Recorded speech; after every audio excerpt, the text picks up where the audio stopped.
Super అన్న. Sai Pallavi acting super, dance super super. గట్టిగా 80% Sai పల్లవికి marks. Super. బాగా నచ్చిన అంశాలు ఏంటి? అంటే ఒక్క పాట అనేం కాదన్న, అన్ని సినిమా అంతా మొత్తం ఓవరాల్గా చూసుకుంటే సూపర్, మామూలుగా ఏం లేదు. సూపర్. ఫ్యామిలీ అంతా మొత్తం చూడొచ్చు. ఎక్కడ యూత్కి లవ్ ట్రాక్ బాగుంటుంది. వాళ్ళిద్దరి మధ్యన కెమిస్ట్రీ. అంటే మరీ అంత రొమాన్స్ ఏమి ఉండదు. ఒక సముద్రంలోకి వెళ్తూ ఉంటాడు. సాంగ్స్ అన్నీ బాగున్నాయి. ఆల్ ఏవి తీసి పడేసేకి ఏం లేదు, బాగున్నాయి. All songs good, super. Family entertainment చూడొచ్చు అందరూ. ఇది అంటే లవ్ ట్రాక్ అని ఏం లేదు, అందరూ చూడొచ్చు. ఫ్యామిలీ ఎంటర్టైన్మెంట్ మంచి బాగుంటుంది. సూపర్. Block buster super. దీంట్లో అన్నీ ఉన్నాయన్న, ఒకటని ఏం లేదన్న, ఒకటని ఏం లేదు.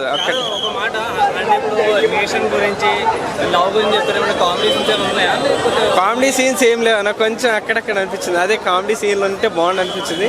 కామెడీ సీన్ లేవు. మొత్తం ఒక వాళ్ళిద్దరు ప్రేమ కథనే ఉంటుంది మొత్తం. కామెడీ సీన్ ఉంటే కొంచెం బాగుండు అనిపించింది. కొంచెం హై ఉండే బాగుండు.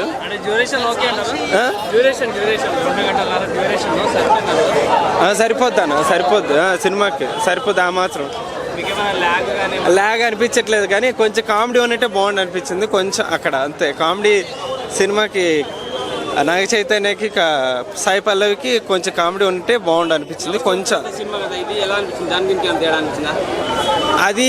అది డిఫరెంట్, ఇది డిఫరెంట్. దానికి దీనికి అసలు సంబంధమే లేదు అసలు. ఫ్యూచర్లో మళ్ళీ వీళ్ళు ఇంకో లవ్ స్టోరీతో సినిమా రావచ్చు. ఎక్స్పెక్ట్ చేయొచ్చు డెఫినెట్లీగా. అంటే కామెడీ కొంచెం ఎక్స్పెక్ట్ చేయొచ్చు. చాలా మంది మన వాళ్ళు అంతా ఇప్పుడు యూత్ అంతా మొత్తం అంటే థియేటర్కి రావాలంటే ఇప్పుడు చాలా మంది కామెడీ కొంచెం ఉండాలని వస్తూ ఉంటారు కదా. కొంచెం కామెడీ ఉంటే బాగుండు అనిపించింది. ఇట్లా చాలా మంది ఎక్కడ చెప్పారు కానీ ఇందాక జోడీ మాత్రం సూపర్. కొంచెం కామెడీ ఉంటే బాగుండు అనిపించింది. కొంచెం ఎక్కడెక్కడ కామెడీ ఉంది, ఎక్కడెక్కడ కామెడీ ఉందని ఎత్తుకుంటున్నారు మనలో. అది కామెడీ లేదనమాట. సూపర్ అన్న, సూపర్. బాగుంది. సూపర్. బ్లాక్ బస్టర్ అంతే. 80, 85.